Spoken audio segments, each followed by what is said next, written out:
गरीब बहू को मिला पुराने कुएं में हरी भरी ठंडी रसोई का सुख। आजा आजा मेरी प्यारी बहू, मेरे ताजमहल जैसे बने घर में तेरा स्वागत है। अब तुझे ही यहाँ की बागडोर संभालनी है। माँ जी, आप निश्चिंत रहिए, मैं आपके घर की सारी जिम्मेदारी बखूबी निभाऊंगी। रुकमनी, तुम्हारी बहू बहुत सुंदर और लाजवाब है। बुआ जी, आपकी बहू भी प्यारी है और आपका पोता भी। वो क्या कहते हैं अंग्रेजी में, अभी लाइमलाइट की तुम्हें जरूरत है। तब बहू का गृह प्रवेश हो जाता है, सब सोने चले जाते हैं। अगले दिन शीतल, उसका पति अरविंद, बेटा चिंटू, वसुंधरा विदा लेते हैं। तब जानवी, अरे आप इतनी सुबह सुबह क्यों जा रहे हैं? चाय नाश्ता तो कर लीजिए।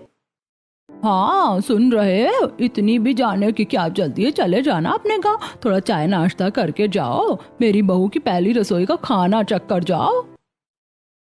अब तू कहती है तो कुछ देर रुक जाते हैं। चल आजा, मैं तुझे अपनी रसोई दिखा दूं। पता है आज मैंने अपनी बहू के लिए मॉड्यूलर किचन तैयार करवाए हैं, जहाँ पर सुविधा की सारी चीजें हैं। हाँ मम्मी, बहुत भूख लग रही है, मुझे खाना खाना है।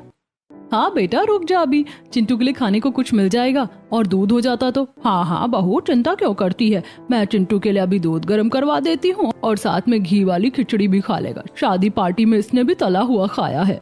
तब वो लोग रुक्मणी की मॉड्यूलर किचन में जाते हैं, जो कि बहुत बड़ी और शानदार रसोई थी, जहाँ सारे इलेक्ट्रॉनिक उपकरण थे। जानवी बहू ऑटोमेटिक गैस को जलाती है तो शीतल हैरान हो जाती है।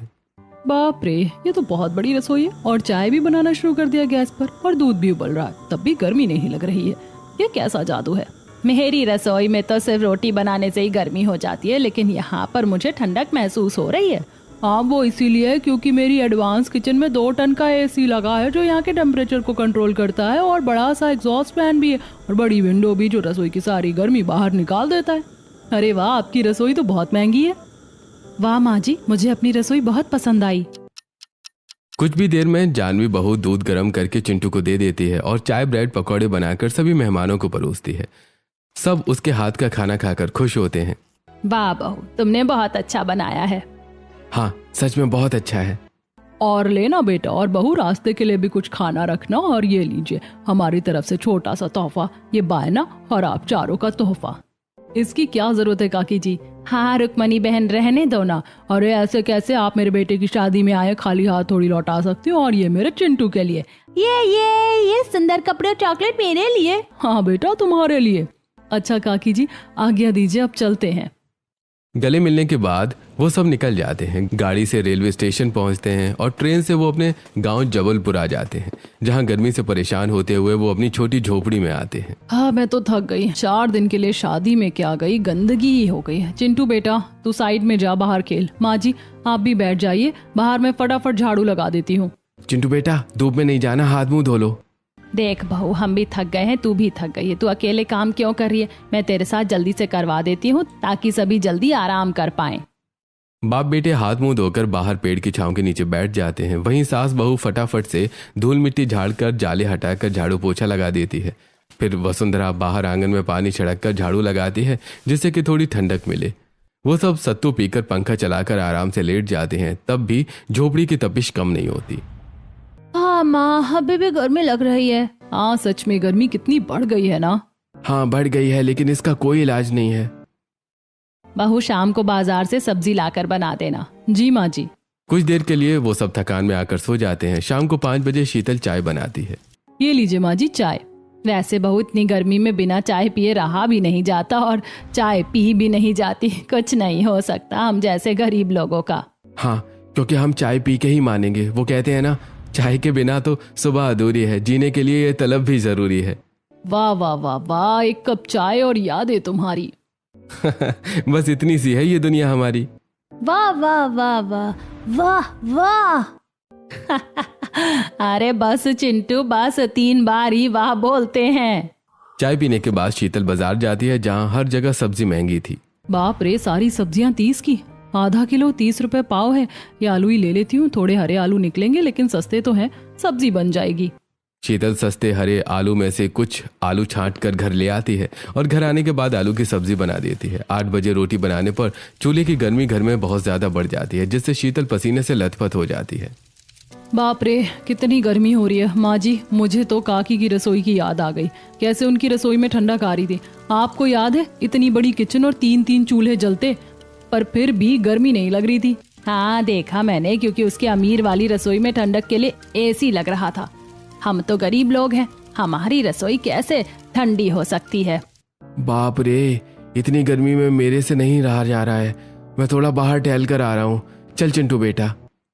चिंटू अपने पिता का हाथ पकड़कर घर के बाहर टहलता है। इतने में शीतल रोटी बनाकर रख देती है और वो भी हाथ मुंह धोकर बाहर बैठ जाती है। सच में माँ जी, बहुत गर्मी है। यहाँ बैठकर भी गर्मी कम नहीं हो रही।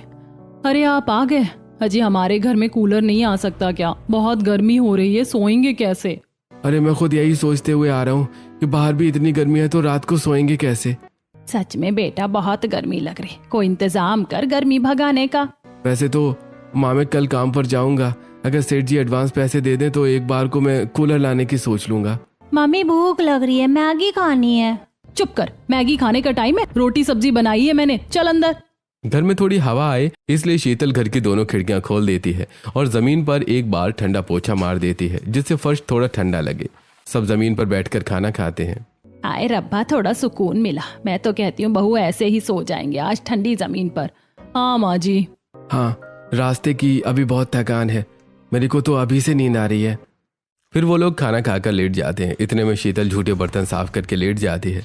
थोड़ी बहुत गर्मी और मच्छर से उन्हें परेशानी होती है, लेकिन जैसे तैसे चादर ओढ़कर सब सो जाते हैं। अगले दिन बहू घर की सफाई करती है और खाना बनाती है। अरविंद गोदाम चला जाता है। सास को प्यास लगती है तब मटका खाली होता है।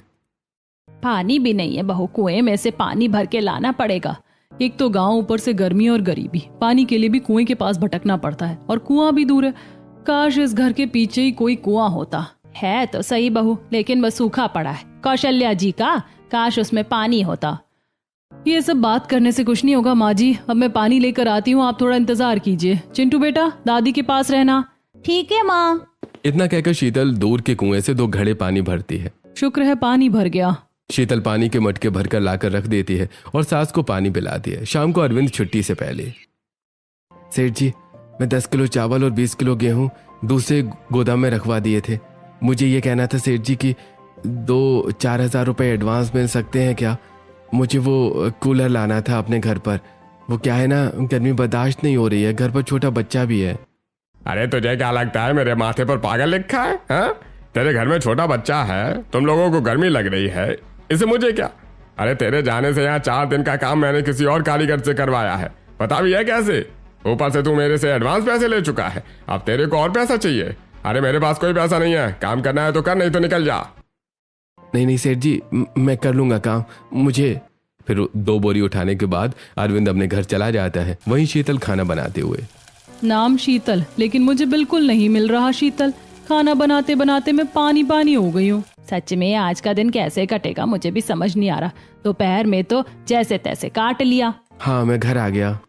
अरविंद को इतनी गर्मी लगती है कि वो रात को नहाकर बैठ जाता है। अब थोड़ा चैन मिलेगा, बहुत गर्मी है। अपने घर में कूलर आ जाता तो ठीक रहता, लेकिन नहीं आ पाएगा शीतल। सेठ जी नाराज हैं, ज्यादा कुछ हुआ तो सेठ जी हमेशा के लिए मेरी छुट्टी कर देंगे। नहीं, ऐसा नहीं होना चाहिए। हाँ, वरना घर का काम कैसे चलेगा? वैसे इतनी गर्मी हो रखी है। माँ जी, मैं सच्ची बता रही हूँ, अपनी रसोई इतनी गर्मी से भरी हुई है ना कि घर में भी गर्मी फैल गई है। ऐसी गर्मी में बैठकर निवाला भी गले से नहीं उतरता। हमारा छोटा बच्चा भी कैसे बर्दाश्त कर रहा है गर्मी, मैं ही जानती हूँ। हाँ, चल आकर चिंटू खाना खा ले। फिर सब परिवार साथ बैठकर खाना खाता है। गर्मी में उनका खाना खाना भी दुश्वार हो रहा। ऐसे ही 3-4 दिन गर्मी में उनके गुजरते हैं, लेकिन जब भी सुबह शाम शीतल मिट्टी के चूल्हे पर खाना बनाती है, उस तपन से घर और ज्यादा भट्टी जैसा तप जाता है। जिस घर में अरविंद का बीपी डाउन हो जाता है और बेटे को लू लग जाती है, जिसके कारण उसका बुखार कम होने का नाम ही नहीं लेता। माँ जी देखिए ना, मेरे बच्चे को उसका बुखार उतर ही नहीं रहा। इस गर्मी में और तपे जा रहा है। क्या करूं? इतने पैसे भी नहीं है कि डॉक्टर के पास ले जाऊं। परेशान मत तो शीतल बहू, मैं कुछ करती हूँ। मम्मी अच्छा नहीं लग रहा, बैठा नहीं जा रहा। 2 बार चिंटू खांसता है और फिर उसे उल्टी आ जाती है। शीतल अपने बेटे को साफ करके उसे जगह की सफाई करती है। चिंटू की हालत खराब हो रही थी। इतने में वसुंधरा 2 नींबू और बर्फ का टुकड़ा पड़ोसन से मांग कर ले आती है, जिससे वो चिंटू के ठंडे पानी की पट्टी सर पर रखती है। माँ जी, मेरा बच्चा ठीक तो हो जाएगा ना? खाना बनाने की वजह से इस जगह और गर्मी हो गई है। मुझे ऐसा कुछ करना होगा जिससे मेरी रसोई ठंडी रसोई बनी रहे। मेरी ठंडी रसोई का सुख ही अब हमारी तबीयत को सही रख सकता है। बहू हौसला रख, ये नींबू पानी भी चिंटू को पिला दे और तू भी पी ले। गर्मी से सबकी हालत अंजर पंजर हो रखी है। शीतल बेटे को नींबू पानी पिला देती है, फिर नमक चीनी का घोल। 2 घंटे तक शीतल चिंटू के सिर पर ठंडे पानी की पट्टी रखती है, जिससे शाम तक उसका बुखार कम हो जाता है और वो डिस्पेंसरी ले जाती है, जिससे चिंटू की दवाई आ जाती है। उसे दवाई पिलाती है। रात को वो एक भीगी बोरी को खिड़की पर लगा देती है। तब सास, बहू ये तू क्या कर रही है? मुझे कुछ समझ नहीं आ रहा। माँ जी, अगर मुझे अपने बच्चे की जान बचानी है और हम सबको भी गर्मी से बचाना है तो रसोई को ठंडक बनाना ही होगा। इसीलिए मैंने गीली बोरी लगाई है, जिससे कि बाहर से गर्म हवा इससे छनकर ठंडी आ जाए। शीतल ये तरकीब काम करेगी भी? जी, आज तो यही है मुझे। शाम को साथ बैठकर खाना खाते हैं। तब थोड़ी सी ठंडी हवा उन्हें मिल जाती है। अरे बहू, तेरी तरकीब तो काम कर गई, पहले से कम गर्मी है। हाँ माँ जी, बस चिंटू ठीक हो जाए। खाना खाने के बाद जैसे ही शीतल सोने जाती है, तब उसे चिंटू को दूध देना होता है, लेकिन दूध गर्मी के कारण फट जाता है। हे भगवान, क्या हो गया? गर्मी से दूध भी फट गया। अब मैं चिंटू को क्या दूंगी? उसे दवाई देनी थी। रोटी सब्जी इस टाइम उसके गले से उतरेगी नहीं। अब इतनी रात को दूध कहाँ से आएगा? क्या खिलाऊं माँ जी इसे? दोबारा से चूल्हा जलाऊंगी, फिर गर्मी बढ़ जाएगी कमरे में। रुक, दाल में छोटी छोटी रोटी गलाकर खिला दे किसी तरीके से इसे। शीतल चिंटू को खिलाने की कोशिश करती है, लेकिन बीमार होने की वजह से वो खाता नहीं है और रोने लगता है। बेटा थोड़ा खा ले किसी तरीके से, हम बेबस माँ बाप क्या करें? माँ जी, इसका बुखार तो फिर चढ़ रहा है धीरे धीरे। तब शीतल एक तौलिया गीली करके लाती है, अपने बेटे का पूरा बदन पोंछती है और उसे किसी तरीके से खाना खिलाती है। साथ में वसुंधरा उसकी हवा करती रहती है। तब जाकर दवाई खाकर चिंटू सो पाता है और माँ बाप भी ऐसे ही बच्चे की हवा करते रहते हैं और सो जाते हैं। धीरे धीरे चिंटू का बुखार उतर जाता है, लेकिन शीतल, अरविंद और वसुंधरा भी गर्मी से परेशान रहते हैं। थोड़ी देर में शीतल को बदबू आती है। अरे ये बदबू कहाँ से आ रही है? मुझे भी बहुत देर से बदबू आ रही है बहू, और ये घुटन सा लग रहा है। इस बोरी को हटा दे, इसके पास से ही बदबू आ रही है। शीतल उस बोरी को हटाने जाती है तो देखती है कि उस पर फफूंदी लग जाती है, जिसकी बदबू बढ़ जाती है। शीतल फौरन उस बोरी को उठाकर बाहर फेंकती है। मेरी रसोई को ठंडा करने वाला ये प्लान तो फ्लॉप हो गया माँ जी। मुझे कुछ और सोचना होगा। रसोई को भी घर से बाहर नहीं निकाल सकती, क्योंकि बाहर पहले से ही गर्मी है। हाँ बहू, मम्मी मैं बाहर रोहन के साथ खेलने जा रहा हूँ। नहीं, तेरी तबीयत ठीक नहीं है। बाहर धूप में जाने से देख रहा है ना तेरी तबीयत कितनी बिगड़ गई है, कमजोर हो गया है। घर में ही खेल, घर में ही बुला ले रोहन को। अच्छा ठीक है, लेकिन शाम को जब धूप नहीं होगी तब खेलूंगा। हाँ ठीक है। चिंटू अपने दोस्त को घर में बुलाकर ले आता है और जब धूप खत्म हो जाती है तो शाम को वो लोग पेड़ के नीचे पकड़म पकड़ाई खेलते हैं। अरविंद शाम को कुछ पैसे लेकर आता है, जिससे सास बहू बाजार से सामान ले आते हैं। सस्ती सब्जी और दाल चावल ले आते हैं और दूध फटे ना इसलिए शीतल पहले ही 2 बार दूध को उबाल देती है। लेकिन खाना बनाने से जो गर्मी घर में बढ़ रही थी, उसका अभी भी कोई इलाज नहीं मिला। काश हम गरीब नहीं होते, इतने अमीर होते कि हमारी भी रसोई में एसी हो, जिससे हमें ठंडी रसोई मिले। लेकिन नहीं। देखो, हमारी गरीबी के चलते ना हमारे घर में कभी कूलर आ सकता है, नहीं कभी हमारी रसोई ठंडी होगी। इसलिए अपने मन से इस बात को निकाल दो। शीतल खाना बनाते बनाते फिर पसीने में भीग जाती है। रात को तेज हवा चलने लगती है, जिससे उन्हें थोड़ी राहत मिलती है। तेज आंधी के चक्कर में आसपास का कूड़ा सारा आंगन में जमा हो जाता है। अगली सुबह जब शीतल सारे पत्ते और कचरा इकट्ठा कर देती है, तब अजी जरा एक सूखा कचरा हमारे घर के पीछे वाली खाली जगह पर फेंक कर आ जाइए, और ध्यान से कुएं से बचकर जाना। अरे बहू, तू इसे वहाँ क्यों भेज रही है? तुझे पता है ना वो खतरनाक कुआं है। लोग तो उसे भूत वाला कुआं भी बोलते हैं। अरविंद बेटा, वहाँ पर मत जा। अरे आप आज के जमाने में कैसी बातें करते हैं? हम इतने सालों से यहाँ रह रहे, ऐसा कुछ नहीं हुआ। भूत वगैरह कुछ नहीं होता। आप जाइए जी। रुक, 50 कदम की दूरी है, फिर भी मेरे साथ ही चल तू। ठीक है माँ। एक तसले में सारे सूखे पत्ते और कचरा लिए अरविंद पीछे की ओर जाकर कुएं की तरफ आते ही हैं कि कटीली झाड़ियों की वजह से कब उसका पैर कुएं की तरफ आ जाता है और वो गिर जाता है, उसे पता नहीं चलता। वसुंधरा देवी घबरा जाती है। अरविंद, अरविंद मेरे बच्चे। माँ मुझे बचाओ, मैं यहाँ गिर गया हूँ कुएं के अंदर। वसुंधरा के जोर जोर चिल्लाने पर शीतल और पड़ोसन शोभा आ जाते हैं और एक रस्सी की मदद से उसे बाहर निकालते हैं। भगवान का शुक्र है आप ठीक है, आपको ज्यादा चोट तो नहीं लगी? बस पीठ में थोड़ा दर्द हो रहा है। लेकिन मुझे तो गर्मी बहुत ज्यादा लग रही है। इससे अच्छी ठंडक तो कुएं के अंदर थी। लगता है कुएं के अंदर गिरने से आपकी चोट पीठ पर नहीं सर में लगी है। कैसी बहकी बहकी बातें कर रहे हैं? कुएं में ठंडक कैसे हो सकती है? वो तो कब से सूखा पड़ा है। अरे मैं झूठ क्यों बोलूंगा, तुम 4-5 मिनट में बचाने आए हो। इतनी देर में अंदर था और मुझे जरा से भी गर्मी नहीं लगी। वो सच में ठंडक थी। बेटा अरविंद तू आराम कर, कुआं नीचे की तरफ है इसलिए थोड़ी ठंडक लगी होगी तुझे, और कोई बात नहीं है। शीतल नीम और चंदन का लेप बनाकर पति के पीठ पर लगा देती है, जिससे उसका सारा दर्द और घाव 2 दिन में भर जाता है।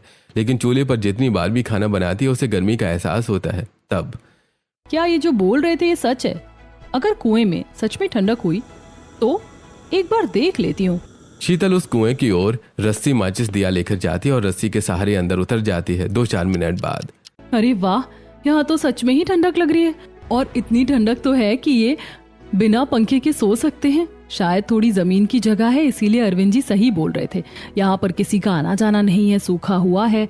अगर यहाँ पर हवा सही से आती है और घुटन ना हो तो मैं यहीं पर रसोई बना लूंगी, क्योंकि ये ठंडी जगह है। जल्दी से ये दिया जलाकर देख लेती हूँ। अगर वो दिया मुझे कल भी जला हुआ मिला तो मैं माँ जी से बात करती हूँ। शीतल वहां का ऑक्सीजन चेक करने के लिए एक छोटे से दिया को जलाकर रस्सी के सहारे ऊपर आकर कुएं से बाहर निकल जाती है। अगले दिन जाती है तो वो दिया उसे वापस जला हुआ मिलता है और सास को जाकर बताती है। ये सुनकर अरविंद और वसुंधरा दोनों ही हैरान थे। नहीं नहीं बहू, ऐसा कुछ नहीं हो सकता, तेरा दिमाग खराब है। वहाँ खतरा हो सकता है, अगर पानी आ गया तो। अभी 2 दिन पहले तो शीतल तो मुझे पागल बोल रही थी, अब तुम उस कुएं के अंदर आ गई और तुम वहां ठंडी रसोई बनाने की बात कर रही हो। ये खतरनाक है। प्लीज मेरी बात मान जाइए, चिंटू के खातिर ही। ठीक है चलो। शीतल अपने पति और सास को उस कुएं के अंदर ले जाती है। वो सच में देखते हैं कि वहां ठंडक है। ऐसे बहू तू बोल तो सही रही है, ये जगह सच में ही काफी ठंडक है। तू सच में यहाँ रसोई बनाना चाहती है? हाँ माँ जी, इससे हमारा घर तपेगा नहीं और यहाँ खाना खाएंगे शांति से बैठकर, तो हम भी बीमार नहीं होंगे। और वैसे भी सूखे कुएं में कौन आता जाता है, पानी है ही नहीं। मैं तो सोच रही हूँ हम इसकी आज सफाई शुरू कर देते हैं। हाँ ठीक है। ठीक है, मैं बाहर खड़ा हो जाता हूँ। आप लोग मुझे कूड़ा देना, मैं खींच कर निकाल दूंगा। दोनों की हाँ सुनकर शीतल भी खुश हो जाती है। फिर अरविंद बाहर निकलता है और दोनों सास बहू मिलकर कुएं की सफाई करती हैं। जाले, जंगली बेल, पौधे, सूखा कचरा इकट्ठा करती हैं, जो कि अरविंद को बाल्टी में डालकर देती हैं और अरविंद उस कूड़े को बाहर फेंक देता है। ऐसे ही 2-3 बारी वो कचरे को बाहर निकालते हैं। तभी सास के पैर पर चूहा चढ़ जाता है और सास डर कर बहू से लिपट जाती है।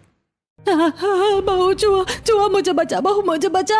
हाँ कॉकरोच, माँ जी कॉकरोच। अरे कॉकरोच नहीं, चूहा। नहीं माँ जी, चूहा तो गया, कॉकरोच आ गया। अब आपकी साड़ी पर बचाओ।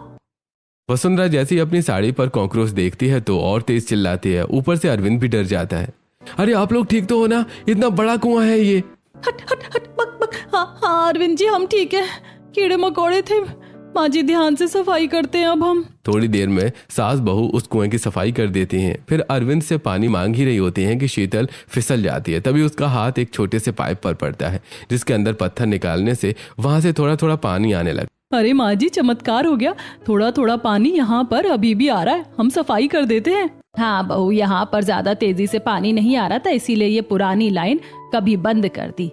अभी तो यहाँ पर एक तहखाना भी होगा। बबीता जी बता रही थी, यहाँ पर वो अपना सूखा अनाज रखती थी। अच्छा। जैसे ही शीतल उस जगह की और अच्छे से सफाई करती है तो एक झाड़ियों के पीछे वो तहखाना भी मिल जाता है, जिसको सास बहू पूरा अच्छे से चमका देते हैं और पानी से धो देती हैं। वहां उन्हें बिल्कुल भी पसीना नहीं आता। आने जाने के लिए वो लकड़ी की लंबी सीढ़ी तैयार कर देती हैं और फिर नदी किनारे जाकर बहू मिट्टी निकालती है। शीतल, तुम ये क्या करने वाली हो? हाजी, अगर हमें नीचे ठंडी रसोई बनानी है तो उस जगह को ठंडी मिट्टी से और मोटी कर रही हूँ, ताकि और ठंडक बने। और चूल्हा भी तो जलाना है, तो मिट्टी ले जा रही हूँ। अरे ठीक है, मैं भी तुम्हारी मदद कर देता हूँ, लेकिन चिंटू के पास भी जाना है। शीतल कई चक्कर लगाकर चिकनी मिट्टी कुएं के अंदर ले जाती है और अरविंद भी मदद करवा देता है, जिसकी वजह से वो पूरे कुएं की आसपास की दीवारों को अंदर से मिट्टी से लेप देती है, जिससे वहां पर और भी ठंडक महसूस होती है। पर मिट्टी का चूल्हा भी बना देती है। अगले दिन वो अपने बेटे चिंटू को भी अंदर लेकर आती है। वो बच्चा खेलने लगता है। माँ, हम कुएं के अंदर क्यों आए हैं? मुझे तो यहाँ पर बहुत अच्छा लग रहा है। यहाँ कोई गर्मी नहीं है, ना धूप आती है। मैं अपने दोस्त रोहन को भी ले आऊँ यहाँ? नहीं बेटा, ये जगह खेलने के लिए नहीं है, लेकिन मैं तुम्हें लेकर आई हूँ। यहाँ पर मैं रसोई बनाऊंगी। ठीक है मम्मी। अच्छा, तुम यहीं खेलो, मैं जब तक रसोई का सामान लेकर आती हूँ। अरविंद काम पर चला जाता है। चिंटू कुएं के अंदर खेल रहा होता है। तभी उसे एक प्यारा सा पौधा मिलता है। ये तो मेरी तरह एकदम छोटा सा बच्चा पौधा है। वो शीतल भी रसोई में सामान ले आती है, लेकिन वहां खाना बनाने के बाद उससे बिल्कुल भी गर्मी नहीं लगती और साथ बैठकर सब खाना खाते हैं। सच में बहू, आखिर तूने ठंडी रसोई बना ही ली, वो भी पुराने कुएं में। हाँ माँ जी, आखिर किसने ये सोचा था, लेकिन बहुत खाली खाली सी लगती है ये जगह। मैं सोच रही थी यहाँ कुछ और भी होना चाहिए। हाँ, होना तो चाहिए। चिंटू खाना खाकर बाहर बाहर उस कोने पर क्यों पहुँच जाता है? क्या है उधर? मैं भी देख रही हूँ माँ जी, बहुत देर से ये इधर ही खेल रहा है। शीतल वहां जाती है तो देखती है एक छोटा सा पौधा है और चिंटू उसमें पानी डाल रहा है। नहीं नहीं मम्मी, ये मेरा प्यारा सा छोटा सा पौधा, आप इसको तोड़ना मत। आपने सारे पौधे निकाल दिए यहाँ के। अरे बेटा, मैं कुछ नहीं करी, तू खेलना है इसके साथ। लेकिन ये किस चीज का पौधा है, देखने दे। अरे ये तो मिर्ची का पौधा है, ऐसा ही होगा। शीतल गौर नहीं करती, लेकिन 4-5 दिन बाद जब वो कुएं में बार बार आकर खाना बनाते हैं, सब बैठकर खाते हैं, तो वो मिर्ची का पौधा बड़ा हो जाता है। अरे वाह, छोटा सा हरे कलर का मिर्ची का पौधा कितना सुंदर लग रहा है। अरे इसका मतलब कुएं के अंदर भी मिट्टी उपजाऊ है, मैं यहाँ पर कुछ भी उगा सकती हूँ। और अगर सही रहा तो मेरी ठंडी हरी भरी रसोई कितनी सुंदर लगेगी। मैं यहाँ पर और चीज उगा सकती हूँ, जैसे कि धनिया, पुदीना। क्यों माँ जी? क्या सच में बहू तू इस पुराने कुएं की ठंडी रसोई को हरा भरा बनाना चाहती है? हाँ माँ जी, मैं तो कब से ये सोच रही थी। तब शीतल उस कुएं की रसोई को और हरा भरा बनाने के लिए आसपास से टूटे मटके और प्लास्टिक की बोतल और छोटी मोटी रस्सी इकट्ठा कर लेती हैं, जिनको वो पेंट करके बहुत सुंदर सा बना देती हैं। किसी में धनिया, किसी में पुदीना, तो किसी में कोई और भी डालकर उन्हें कुएं के अंदर लटका देता है, जिससे कि वो बहुत सुंदर दिखाई देते हैं। और फिर उसे बाजार से फेंकी हुई घिया, खीरे, तोरई, करेले मिल जाते हैं, जिनके बीज वो कुएं के अंदर लगा देती है और रस्सी बांध देती है। कुछ ही दिनों में वहां बेल निकल आती है, जिससे उसकी कुएं की ठंडी रसोई बहुत ज्यादा हरी भरी दिखाई देती है। मुझे तो अपनी आंखों पर विश्वास नहीं हो रहा है। शीतल, तुमने इस कुएं की रसोई में जान डाल दी है। अब पुदीने का शिकंजी भी बनाकर पिला दो। सिर्फ शिकंजी क्यों जी, दाल चावल के साथ ये सलाद काट देती हूँ और घिया के पकौड़े भी बना देती हूँ। हाँ बहू, बहुत मजा आएगा। अरे इतना हरा भरा बन जाने के बाद ठंडक कम लग रही है। शीतल, मेरे पास एक देसी कूलर की जुगाड़ है। मैं जी। शीतल बेल से खीरे, घिया तोड़ती है, फिर धनिया, मिर्च, पुदीना भी बहू खाना तैयार करती है। सांस देने को शिकंजी बनाती है और अरविंद 2-3 मटके रखकर उस कुएं की सुरंग से पानी निकाल मटके में भर लेता है और एक एग्जॉस्ट फैन लगा देता है, जिसे चलाने पर पूरे कुएं में ठंडी हवा फैल जाती है और गर्म हवा बाहर निकल जाती है। कुछ ही देर में वो खाने का स्वाद लेते हैं। वाह, ऐसा खाना खाकर मजा आ गया। इसमें बहू तेरा बहुत दिमाग चलता है। आखिर तूने ठंडी रसोई तैयार कर दी, अब तो हम आराम से खा सकते हैं और यहाँ पर सो भी सकते हैं। हाँ माँ जी, अब मेरा चिंटू बीमार भी नहीं पड़ेगा। मम्मी और खाना चाहिए। हाँ बेटा, ये ले। माँ जी, अब तो ना हमारा अचार पड़ेगा, ना दूध खराब होगा, फ्रिज का काम भी इसी तय खाने से हो गया। इतनी ठंडक जो है। हाँ बहू। अब गरीब परिवार अपने कुएं की ठंडी रसोई में आराम से रहता है और वहां पर उगी हुई सब्जी और फल आराम से खाते हैं। ये बात गांव वालों को पता चलती है तो वो पड़ोसी लोग भी देखने आते हैं और खुश होते हैं। वाह बहू, तुमने तो बहुत बढ़िया इंतजाम किया है। हाँ बहू, तुमने बहुत अच्छा इंतजाम किया है। ऐसी हरी भरी रसोई का सुख तो मैंने कहीं नहीं देखा। लीजिए ना, आप भी खाइए, मैंने अपने हाथों से इस कुएं के अंदर उगाई है। हाँ बहू, ये तुम्हारी करेले की सब्जी तो बहुत बढ़िया है। सब बहू की मेहनत से हुआ है। मुझे अपनी बहू पर बहुत गर्व है। वो लोग खाना खाकर चले जाते हैं और गरीब परिवार उस कुएं में कुछ टाइम सो भी जाता है। अब तो खाना बनाने में शीतल को कोई दिक्कत नहीं होती थी, लेकिन एक बार इतनी भयंकर बारिश हो जाती है कि कुएं में पानी भर जाता है। अरे क्या हो रहा है? ऐसे तो मेरी रसोई बर्बाद हो जाएगी और मेरे हरी भरी खेती भी। तुम चिंता मत करो, मैं यहाँ से पानी निकालने का इंतजाम करता हूँ और ढकने का भी। अरविंद बारिश थम जाने के बाद उसको वो सारा पानी बाल्टी से खींच खींच कर बाहर निकालता है। सास बहू उस जगह को सुखाते हैं और अरविंद कैसे लकड़ी का बड़ा सा ढांचा तैयार कर लेता है, जो कि कुएं को ढक भी देता था। और उसको सजाने के लिए उस पर फूलों की बेल शीतल लगा देती है, जो कि उनके कुएं को बाहर से और भी खूबसूरत बनाती है और बारिश से बचाती है। थोड़े दिन में उनके कुएं की हरी भरी ठंडी रसोई में सब्जियां फल फिर से खिलखिलाने लगती हैं। धूप के आने जाने का भी इंतजाम शीतल ने कर रखा था। तब एक दिन ज्यादा सब्जी देखकर वसुंधरा, बहू ये ज्यादा सब्जी उग गई है, कहीं ये खराब ना हो जाए। ऐसे कैसे खराब हो जाएगी माँ जी? मुझे एक आइडिया आया है, मैं इस कुएं को ढाबा बना देती हूँ छोटा सा, ताकि लोग यहाँ आए, सुकून से बैठकर गर्मी में खाना खाएं। और ऐसा खाना खिलाने से लोगों पर, हम पर विश्वास भी बनेगा, क्योंकि खुद का उगाया हुआ है और पैसे भी आएंगे। अरे बहू, तू तो इंजीनियर है या शेफ, मुझे ये बता। आपकी खतरनाक बहू हूँ माँ जी। शीतल 2-4 टेबल कुर्सी का इंतजाम करके वहां खाना बनाने लगती है और अरविंद बाहर बोर्ड लगा देता है, शीतल की कुएं वाली हरी भरी रसोई ढाबा, जहां लोग खाना खाने आते हैं और उनकी आर्थिक स्थिति बेहतर होने लगती है। जैसे ये बात रघुराज के कान में जाती है, उसकी वो जमीन और कुआं पहले था, वो चिढ़ में आकर कुएं में कूड़ा डाल देता है और ऐसा बार बार करता है। अब देखता हूँ कैसे मेरे कुएं से बाहर नहीं आते हैं। इनको बाहर निकालने के बाद मैं यहाँ पर बिजनेस करूंगा, जुए का अड्डा बनाऊंगा और अमीर हो जाऊंगा। आहा, सुनने में कितना अच्छा लग रहा है, कुएं में जुए का अड्डा। अरे कौन है जो बार बार हमारे कुएं में कचरा फेंक रहा है? पहले लगा था माँ जी की ऐसे ही आ गया होगा, लेकिन कोई जानबूझकर कर रहा है। अब यहाँ पता लगाने के लिए हम इतने अमीर तो हैं नहीं कि सीसीटीवी कैमरा लगाएं। मेरे पास इसका भी जुगाड़ है माँ जी, देखती हूँ आज रात को ये हरकत कौन करता है। शीतल कुएं के बाहर कटीली झाड़ी और उसमें घंटी बांध देती है, जिससे कि आने का पता चल सके। रात को रघुराज आकर उस झाड़ी में फंस जाता है और घंटी बजने लगती है। सभी लोग बाहर आकर उसे पकड़ लेते हैं और पड़ोसी भी इकट्ठा हो जाते हैं। रघुराज अंकल, ये हरकत आप कर रहे हैं? आप तो यहाँ पर रहते नहीं है, फिर क्यों किया आपने ऐसे? अरे जिस कुएं का तुम मजा लेकर पैसे कमा रही हो, ये मेरी जमीन और मेरा कुआं है जो मुझे वापस चाहिए। खाली करो इसे। कैसी जमीन?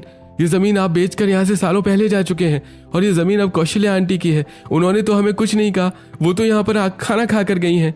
और क्या रघुराज, ये मेरी जमीन है और इसके कागज मेरे पास हैं, जिस पर तुम दस्तखत करके जा चुके हो। दोबारा से ऐसे किया तो पुलिस से अंदर करवा दूंगी। अच्छा हुआ तुम्हारी हकीकत सामने आ गई। शीतल, अरविंद बेटा, इसको ऐसे किसी को कोई भी मतलब नहीं है, क्योंकि ये सूखा पड़ा, इसीलिए तुम कुछ भी कर सकते हो।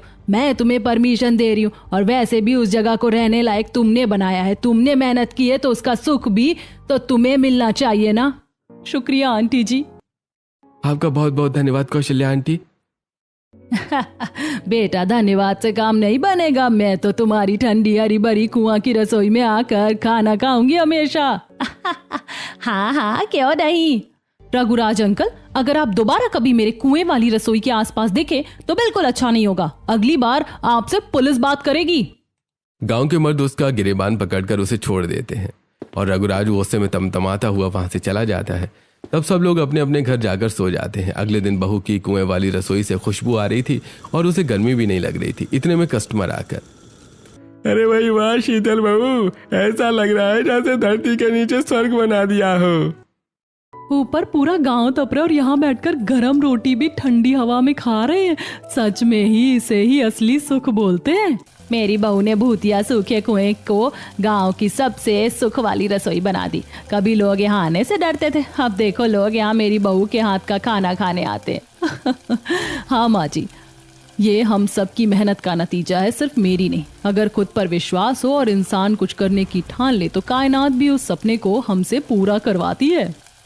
इस तरह एक छोटी सी कोशिश उनकी जिंदगी से गर्मी गरीबी सब खत्म कर देती है। वो संतोष से अपने ऊपर घर में भी रहते थे, जिससे आमदनी के चलते हैं वो ऊपर का घर अच्छा बनवा लेते हैं। अब कूलर भी आ जाता है और कुएं के नीचे की ठंडी रसोई में हर कोई खाना भी खाता है। और ज़्यादा सब्जी की पैदावार होने से अरविंद बाजार में भी सब्जी उगाने लगता है और इस तरह वो लोग खुशी खुशी रहने लगते हैं। दोस्तों, अगर आपको भी कभी ऐसा सूखा कुआं मिलेगा तो आप ऐसी ही रसोई बनाएंगे या कुछ और करेंगे? कमेंट करके हमें ज़रूर बताइए।